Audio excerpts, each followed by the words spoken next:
What's going on, guys? Hope you guys are doing well. Gonna be looking at the recent surge of Bitcoin today, and as well as talking about my Bitcoin holdings. So, before we get started, traditional disclaimer that none of this is financial, legal, or tax advice. I'm not a licensed professional, so do your own research, consult a professional. Before you invest, this is very risky stuff, and I'm not endorsing it. But, as many of you know, Bitcoin has seen a pretty intense rise in the past couple weeks. A lot of people think that it's tethered to the approval of the Bitcoin ETFs. There's a number of them that I'm going to talk about. But you can see just in the last month here, Bitcoin has run up from about $43,000 per coin to about $62K. And if we go back even further, you can see that it was as low as low 20,000s a year ago. So pretty drastic increase. It's currently sitting at 62,000 almost exactly, up 164% in 1 year. Now, I don't make a ton of cryptocurrency videos because I do think it's mainly speculation. I think that there's really cool technology behind it. And I think it has its merits and will probably be around, but in terms of an investment, I view it as probably one of the riskiest investments you could make.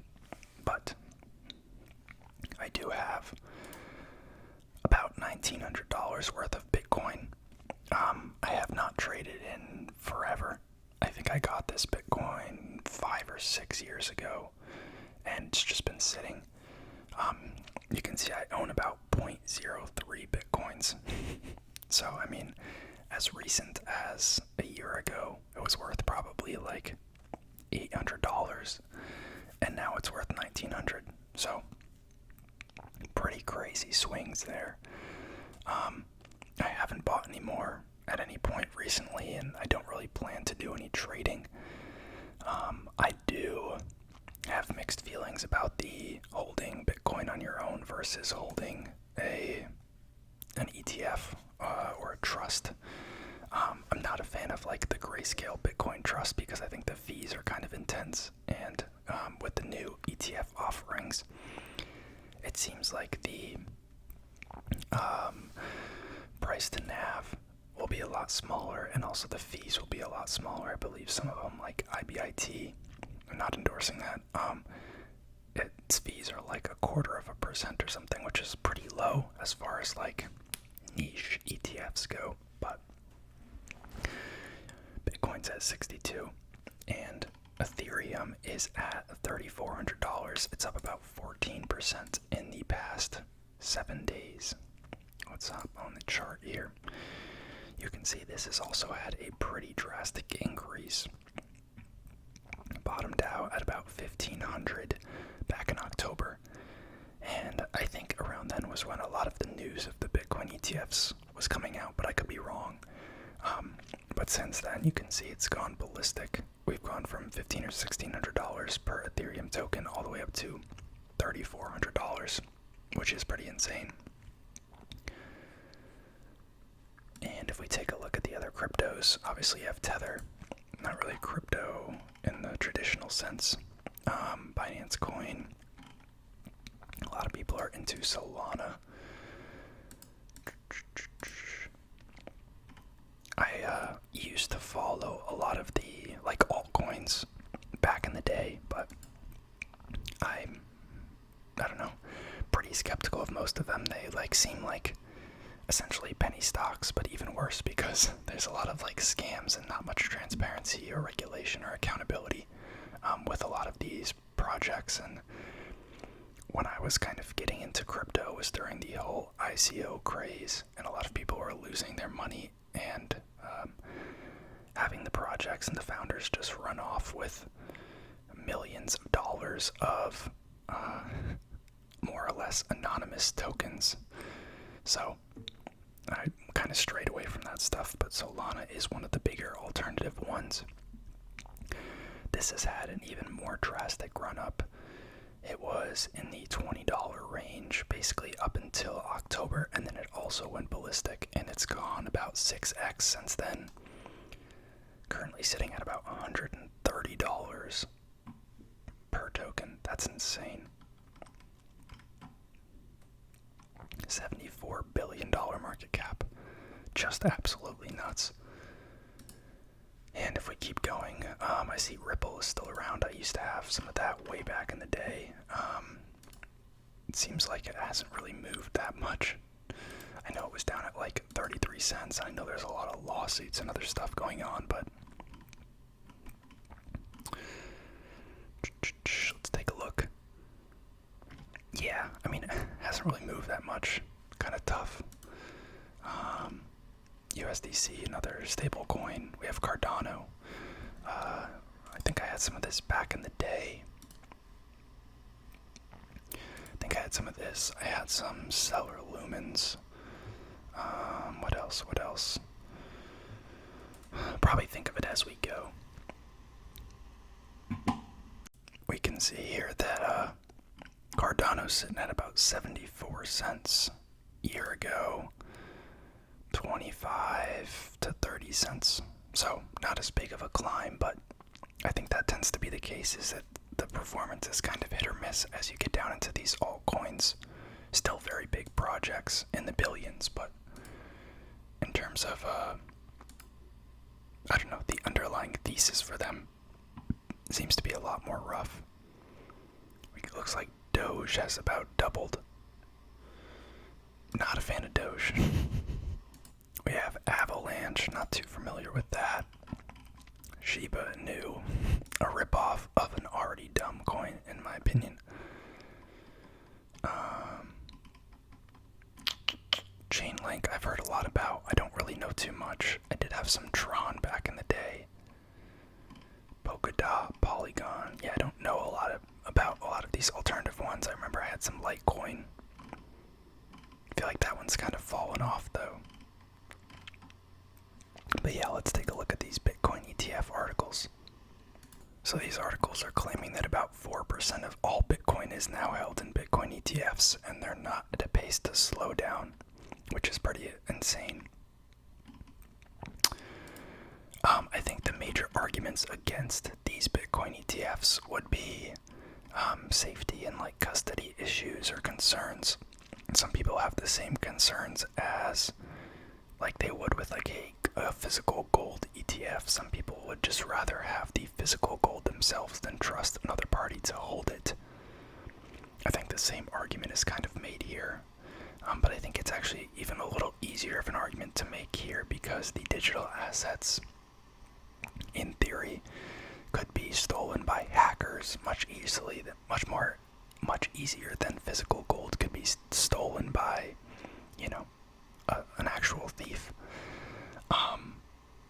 Obviously there's issues with like government seizure and all that if you don't own your own Bitcoin, but I don't know. I think you got much bigger problems to worry about if that happens. Because I don't think you'll be able to really use the Bitcoin that you have, even if it doesn't get seized, if it's made illegal in the US. And then there's concerns about expense ratio, but I think most of the new ones are pretty good. I think Grayscale had pretty high fees, but I think people are migrating out of those and into actual ETFs. I also think that it's nice. It allows people who are, well, this could be seen as good or bad, but people who are not tech savvy or want to invest in an IRA, they have money they can't take out without tax complications. They now have an option to, diversify into Bitcoin if they wanted to. I think that may end up hurting a lot of people who will end up taking risks that they probably should not take, but the option is there, the freedom is there, so I think that is cool. And for someone who's educated and has proper risk management, I think it could potentially be a viable option for them. But again, not advice, that's just my 2 cents. So let's see what this is saying. There's currently about $1.1 trillion of Bitcoin in circulation. This is another thing. everyone who thinks that Bitcoin is going to go to $1 million with the number of Bitcoins that there are out there, that would put the total value of all Bitcoin at about the entire GDP of the United States, which has the biggest GDP out of any other countries, obviously. That'd be bigger than the GDP of China by trillions. I don't know if I see that happening. I'm not going to say that there's no world where it could happen because we continue to create more money, but on an inflation-adjusted basis, it seems far-fetched. But, what the hell do I know? Because Bitcoin would have to, like 15x from where it is now. More than that, 15 or 16x. It's possible, but the numbers, when you get that big, it just seems far-fetched for something with no inherent value behind it. But it's already at $1 trillion, so I feel like that argument is out the window to some degree. But before the ETFs opened, GBTC held almost 3.2% of all Bitcoin on the market. It's now at 2.2. Wow, that is a big drop. Here we can see the net inflows for all of the Bitcoin ETFs. Looks like BlackRock's is leading. Fidelity's is right behind it, and then we have ARK21 shares is pretty big drop behind them. And obviously Grayscale has had a mass exodus. About $7.6 billion of volume. Interesting. Jesus. MicroStrategy, the largest corporate treasury in the world, has so far acquired 0.98% of the supply of Bitcoin. Interesting. I have heard about them plenty. I don't know. I don't know anything about that. Not going to talk about it.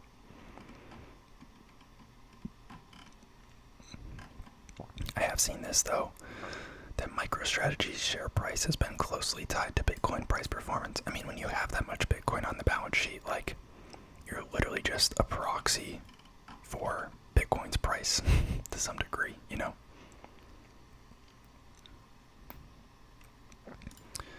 Let's see, Grayscale, BlackRock, ETFs total. Interesting. They need to make these lines different colors. I can't tell what's...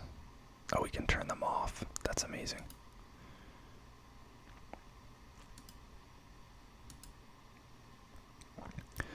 MicroStrategy. Yeah, okay. So BlackRock's approaching 1% of all Bitcoin.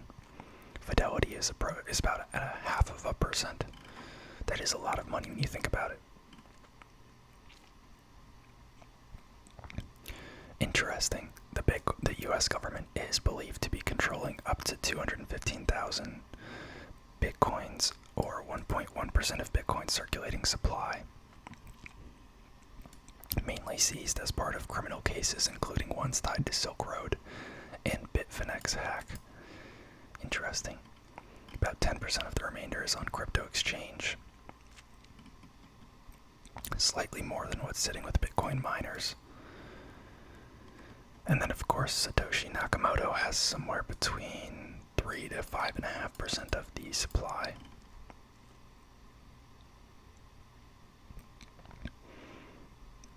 Geez, some people think that 20% of the supply may never move again. That's kind of nuts. But let me know what you guys think. I'm sure some of you are in crypto, so if you are, drop it down below. Let me know what ones you're holding, and appreciate y'all. See you next time.